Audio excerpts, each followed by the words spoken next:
Hi friends, എല്ലാവർക്കും ഞങ്ങളുടെ ചാനലിലേക്ക് സ്വാഗതം. ഇന്നത്തെ വീഡിയോ എന്ന് പറയുന്നത് ഔഷധപൂർണ്ണമായിട്ടുള്ള കർക്കിടക കഞ്ഞി എങ്ങനെ നമുക്ക് ഉണ്ടാക്കാം, അതിൻ്റെ പ്രാധാന്യത്തെക്കുറിച്ചാണ് നമ്മളിവിടെ കാണാൻ പോകുന്നത് കേട്ടോ. എല്ലാവരും ഈ വീഡിയോ കാണുക, ഇഷ്ടപ്പെട്ടാൽ ലൈക്ക് ചെയ്യുക, ഷെയർ ചെയ്യുക, സപ്പോർട്ട് ചെയ്യുക. നമ്മുടെ ആരോഗ്യപൂർണ്ണമായിട്ടുള്ള ശരീരമാണല്ലോ നമ്മുടെ സമ്പത്തെന്ന് പറയുന്നത്. നമ്മുടെ ശരീരം സംരക്ഷിക്കേണ്ടത് നമ്മുടെ ഓരോരുത്തരുടെയും ഉത്തരവാദിത്തമാണ്. അപ്പോൾ അതുകൊണ്ട് തന്നെ ഈ ഒരു കർക്കിടക മാസത്തിൽ ഇതുപോലത്തെ ഔഷധ കഞ്ഞികളൊക്കെ സേവിക്കുന്നത് ഏറ്റവും നല്ലതാണ് എന്നാണ് എൻ്റെ ഒരു അഭിപ്രായം കേട്ടോ. അപ്പോൾ അതൊക്കെ ഇരിക്കട്ടെ, നമുക്ക് വീഡിയോയിലേക്ക് കിടക്കാം.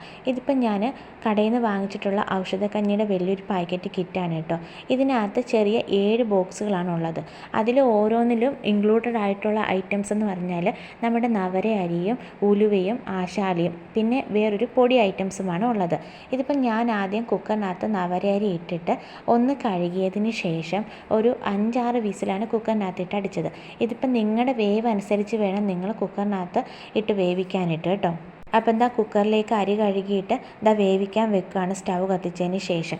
ഇതൊരു 5 വിസിൽ അടിച്ചതിന് ശേഷമാണ് ഞാൻ ഇതിലേക്ക് ഉലുവയും ആശാളി എന്നും പറയുന്നത് ആഡ് ചെയ്യുന്നത്. അത് സെപ്പറേറ്റ് ആയിട്ടൊരു ചെറിയ കിറ്റായിട്ടുണ്ട്. അതുപോലെ തന്നെ ഒരാൾക്ക് കഴിക്കാൻ പാകത്തിനുള്ള ഐറ്റംസാണ് ഇവർ ഇതിനകത്ത് ആഡ് ചെയ്തിട്ടുള്ളത്. അതുകൊണ്ട് തന്നെ നമ്മൾ വെച്ചതിന് ശേഷം എക്സ്ട്രാ വരുന്നില്ല. അപ്പം നമുക്ക് ഒരാൾക്ക് കഴിക്കാനായിട്ടുള്ള ഇൻഗ്രീഡിയൻസ് മാത്രമേ ഇതിനകത്തുള്ളൂ. അങ്ങനെ ഞാൻ കുക്കറിനകത്തോട്ട് തന്നെ അരി വേവിക്കാൻ വെച്ചിരിക്കുകയാണ്.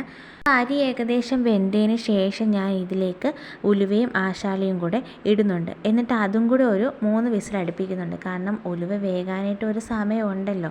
ശരിക്കും പറഞ്ഞാൽ ഇതിലിവർ പറയുന്നത് നവര അരി 1.5 ലിറ്റർ വെള്ളത്തിലാണ് പാകം ചെയ്യേണ്ടതെന്നാണ്. അപ്പോൾ കുക്കറിലാകുമ്പോഴത്തേക്കിന് ഇത്രയും വെള്ളം വേണമെന്നില്ല എന്നാണ് അവർ പറയുന്നത്. അപ്പോൾ ഈ അരിയും ഉലുവയൊക്കെ വെന്തതിന് ശേഷമാണ് നമ്മൾ ഈ ഔഷധ ചൂർണ്ണം എന്ന് പറയുന്ന ആ പൊടിയെ മിക്സ് ചെയ്യുക.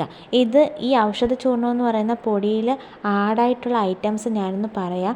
ചുക്ക്, അയമോദകം, ജീരകം, ജാതിപത്രി, ഗ്രാമ്പു, വീഴാലരി, മല്ലി, വയമ്പ്, പെരിഞ്ചീരകം, ഏലക്കായ, ഇലവർഗം, മഞ്ഞൾ, ശതകുപ്പ, ദശമൂലം, കുറുന്തോട്ടി, രാമച്ചം, നിലപ്പന, കരിങ്കുറിഞ്ഞി, കൊടിത്തുവ, പാൽമുതുക്ക്, ആവണക്ക്, പുത്തരിച്ചൂണ്ട, അടക്കാമണിയൻ, തഴുതാമ വേര്, അടപതിയൻ, അമുക്കുരു, നറുനീണ്ടി. ഇത്ര ഐറ്റംസാണ് കേട്ടോ ഇതിൽ ഇൻക്ലൂഡഡ് ആയിട്ടുള്ളത്. ഈ ഐറ്റംസിൻ്റെ പൊടിയാണ് ഞാൻ പറഞ്ഞില്ലേ ഈ ഒരു പാക്കറ്റിനകത്തുള്ളത്. അപ്പോൾ എന്നെ സംബന്ധിച്ച് ഇത് കഴിച്ചപ്പോൾ എനിക്ക് നല്ല ഫ്രഷ്നെസ്സാണ് തോന്നിയത്. ഇവർ പറയുന്നത് 1 അല്ലെങ്കിൽ 3 അല്ലെങ്കിൽ 7 ആ ഒരു കണക്കിലാണ് നമ്മൾ ഈ ഒരു ഉലുവാക്കഞ്ഞി കഴിക്കേണ്ടത് കേട്ടോ. പിന്നെ വേറൊരു ശ്രദ്ധിക്കേണ്ട ഒരു കാര്യമെന്ന് പറയുന്നത് നമ്മുടെ കുഞ്ഞു മക്കൾക്കൊന്നും ഇത് കൊടുക്കാൻ പാടില്ല. അതുപോലെ തന്നെ 30 വയസ്സ് കഴിഞ്ഞവർക്ക് മാത്രമാണ് ഇത് കഴിക്കാൻ പറ്റൂ എന്നാണ് പറയുന്നത് ഞാൻ കേട്ടിട്ടുള്ളത്. അതുകൂടാതെ തന്നെ നമ്മൾ ഉപ്പ് ആഡ് ചെയ്യേണ്ട ആവശ്യമില്ല എന്ന് നമ്മുടെ മുതിർന്നവർ പറയുന്നത് ഞാൻ കേട്ടിട്ടുണ്ട് കേട്ടോ.